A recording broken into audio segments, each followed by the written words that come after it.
2026ஆம் ஆண்டு சட்டப்பேரவைத் தேர்தலை முன்னிட்டு திமுகவின் தேர்தல் அறிக்கையை வெளியிட்ட முதலமைச்சர் மு.க.ஸ்டாலின் மகளிர் உரிமைத் தொகை 2000 ரூபாயாக உயர்த்தப்படும் என அறிவித்துள்ளார். திமுகவின் தேர்தல் அறிக்கையை வெளியிட்டு பேசிய முதலமைச்சர் மு.க.ஸ்டாலின் சிறப்பு திட்டங்களால் தமிழகத்தை திமுக அரசு முதலீடு திட்டத்திற்கு கொண்டு வந்துள்ளதாக தெரிவித்தார்.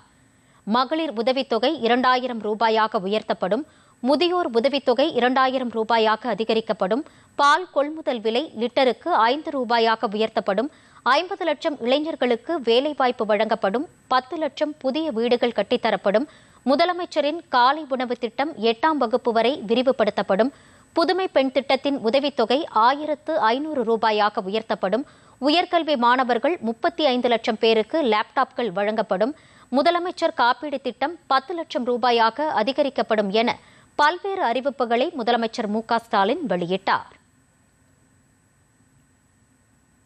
1 முதல் 5ஆம் வகுப்பு வரை படிக்கும் 19 லட்சம் குழந்தைகளுக்கு முதலமைச்சரின் காலை உணவு திட்டத்தில் காலை உணவு வழங்கணும். திராவிட மாடல் 2.2 ஆட்சியில் கூடுதலாக 15 லட்சம் மாணவர்கள் பயன்பெறும் வகையில் முதலமைச்சரின் காலை உணவு திட்டம் 8ஆம் வகுப்பு வரை விரிவுபடுத்தப்படும்.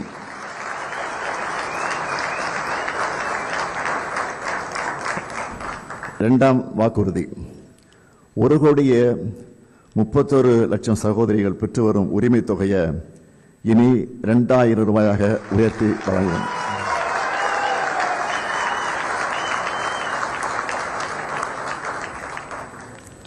மூன்றாவது வாக்குறுதி, இலவச மின்சாரம் பெறும் 20 லட்சத்திற்கும் மேற்பட்ட விவசாயிகளுக்கு எந்தவித மீட்டரும் பொருத்தப்படாத நவீன மின்சார பம்பு